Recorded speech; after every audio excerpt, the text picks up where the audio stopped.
Hi everybody, I'm Bryan Mudd, a fan of South Plains politics. Here's your talking points for this week. So what's in the city's new proposed budget? Well, there's a tax rate cut that once again probably won't save you any money. And out of the more than 660 new Texas laws, only a few put the party time into a lot of businesses' bottom line. Belly up to the big show. From the studios of KAMC Television in Lubbock, your local election headquarters. This is Talking Points with Bryan Mudd. Thanks for joining us, everybody. Also this week, what floats your boat? Your friendly neighborhood politicians want to know your answer to that because in a representative government like we have, they like to work on those topics and then have you vote for them because of it. The problem is that when you say the word politics, a lot of people just throw up a hand and say, I don't want to talk about that. Unless you're on social media, of course. But sometimes folks are more engaged. Recent polling from the Texas Politics Project shows in April, only half of those polled said they were paying attention to the legislative session. But in August, that number jumped to 74%. But more eyes doesn't necessarily mean more good vibes. The overall approval of the legislature was lower in August than it was earlier in the year, and Governor Abbott's approval rating is at its lowest in 5 years at 41%. Again, take polling numbers with a grain of salt, but those numbers tend to get your elected leaders moving on issues, so your opinion does matter. And maybe that's why some of the bills passed in the second special legislative session have been so controversial, depending on what floats your boat. Our Monica Madden looks at one of those bills signed into law by the governor this week and the lawsuits that immediately followed. I'd be astonished if a law like this was not challenged in court. After signing his party's elections overhaul bill into law, Republican Governor Greg Abbott doubled down on his defense of the legislation. It does make it easier for people to be able to go vote. No one who is eligible to vote will be denied the opportunity to vote. Plaintiffs in the federal lawsuits argue differently. This is about rigging it so you can keep power. The League of United Latin American Citizens is one of several groups suing, saying the law would disproportionately affect voters of color and therefore violate their 14th Amendment rights. It's about making sure that people that are black and brown don't vote. Think about a construction worker who's working from 7 in the morning till 7 in the afternoon, and the only time he or she may have a time to vote is late night. Republicans point out that 24-hour voting was not a regular option for Texans prior to the pandemic, and that the new law expands early voting hours. The president's homestead of Delaware provides 0 days and 0 hours of early voting. No one is saying that what happens in Delaware denies people the right to vote. Still, groups like LULAC believe this is the latest effort to limit voting access. We were concerned when there was a poll tax. We were concerned when there was literacy tests, and we still put on. And we're going to continue to fight.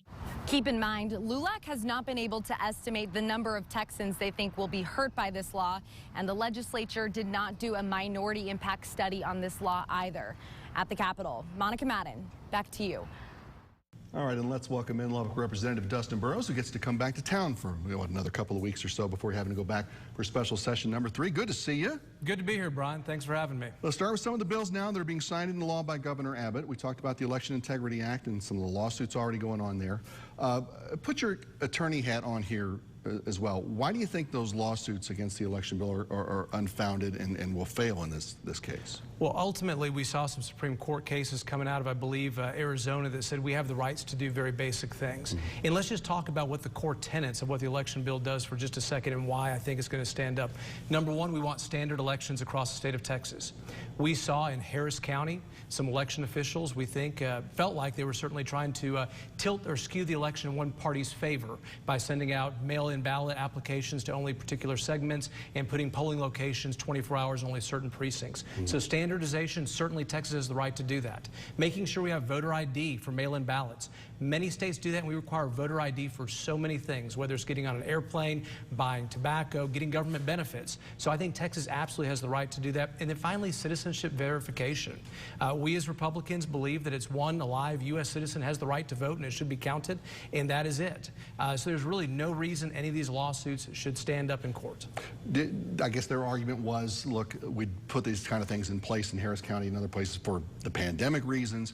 You thought they were going to trying to keep going with this into future election cycles. Sure, we did think that, but also it wasn't just pandemic. The way it felt in some of the testimony that we actually heard in committee is there were groups going out and trying to purposefully maybe tilt elections. Some of these things looked like it was skewing it to one party's favor. So sure, it did happen that one period of time, but we want to make sure it did not happen going forward. The new abortion restrictions getting at least the go-ahead for now from the Supreme Court. But Senate Bill 4 has not gotten a lot of oxygen along with all of this, and that has to do with drug-induced abortions. Can you tell folks about that? I mean, I don't think a lot of people have heard about this. Sure. What we've seen is a lot of out-of-state providers starting to actually prescribe chemical abortions without actually meeting with patients, which is a dangerous precedent to have. We saw this, especially, you know, with the advent of COVID and some loosening regulations with telehealth. And so we basically made sure that those were going to be regulated the same as in-state requiring in-person visitations. A very important bipartisan support is actually a bill that was filed by a Democrat in the Senate that ended up passing. So I think very good, very positive, pro-mother type of legislation.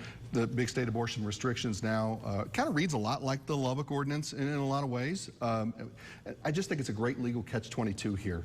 No abortions being done means no lawbreakers being sued, which means no challenges to the law that the Supreme Court says kind of go ahead with. What do you feel, though, about this legally going forward, especially now with word, I guess, that the Justice Department has filed its own lawsuit against this thing? Well, Brian, first, you're right. The state bill, the heartbeat bill, which I was one of the joint authors of, was based on the Lubbock ordinance, very much written very similar to have the same type of things. And, you know, of course, from my perspective, just looking at the Constitution, there's nowhere in there that is a talk about the right to an abortion. Roe versus Wade was something that, you know, was made up out of a whole cloth. And really, when you talk about constitutionality of it, never should have stood in the first place. So you're always having to look for ways to go around that and work within a thing that already was a problem to begin with. So I think it has some really brilliant legal minds behind it. I think it's got a really good chance of actually standing up and protecting life once we can actually hear the heartbeat of that baby. You know, some other laws we talked about on the show, you had really backed that 13th check for retired teachers. You got that through. You got to feel good about that. We should all feel good about that. Every one of us has an educator in our life who made a huge difference. I know I've got several of them I still visit with, and the opportunity to be able to fund that 13th check when they're living on fixed incomes, very important for West Texas, and something I think we can all feel good and proud about. $1.8 billion to back the governor's plans for border security. A lot of money. What are some good and bad parts of the governor's plan now that you've seen here, and where's that money coming from? So, Brian, one of the things is our economy has been good, so we had some extra money we were going to be able to invest. The testimony we heard from border sheriffs, nonpartisan sheriffs from all walks of life on the border said, what we're seeing down there is unprecedented. This is not just politics, it is dangerous. Cartels are coming over. People are having, you know, vehicles stolen. They're being assaulted. We're seeing human trafficking at unprecedented conditions. The numbers are outstanding, what they were testifying to. You know, in 1 year, maybe they saw 64 entries in one border. You know, year to date, it was up to 200 in some places. So we just see over and over and over. And of course, that has effect not just on the border regions, but when they come across all throughout the entire state. So money well spent. The federal government should be the ones who ultimately foot the bill, but they've abdicated their responsibility, so Texas must step up and spend that money. People with cancer and PTSD now having a little bit more access to medical marijuana. I know you weren't a big fan of this when we've talked about this in the past. What do you feel about that now? And do you think this is a step toward the overall legislature moving in favor of lessening some marijuana laws here in Texas? You know, that's a difficult question. You know, when the bill initially came out in 2015, I was in favor of it for very, very limited, tightly knit circumstances. This last time around, I felt like maybe we were going a little bit too quickly. My big concern is we start doing what California did, making medical marijuana available for all. You know, if they just have a prescription for glaucoma or something like that, and I don't want to see that. You know, as a parent of 3 young boys, I'm just not ready to take that step. Now, maybe the rest of the state is, but you know, I just don't think that's where we need to be headed right now. You talked a lot and worked a lot about strengthening property tax relief. Some folks, I think, had hoped for a little bit more in some of the special sessions. You did get some of the homestead exemptions moved in for folks a little bit quicker, right?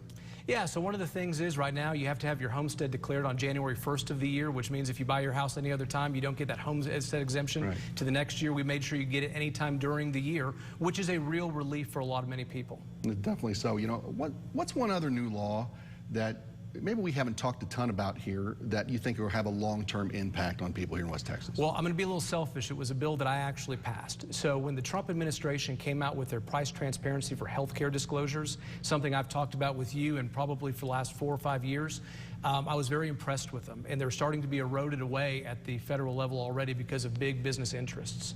I took those, we codified those, made them law here in Texas, and we charged the Texas Department of Insurance to help do that. So here's where I think this is going. All of that information, the data of what healthcare really costs, is now being accumulated and distributed so people with technology can get it. You can go to your phone very soon and find out what the real cost of a non-emergency medical procedures can be, and maybe shop around. Save some money on that deductible or copay. Save some money if you're actually a self-payer. And I think those are really big things and really important, and it's just now on the horizon. And we'll have more of our talk with Representative Burrows right here on next week's show. Straight ahead, Lieutenant Governor Dan Patrick and his view of the latest abortion lawsuits and the partisan politics in Austin. It's next on Talking Points.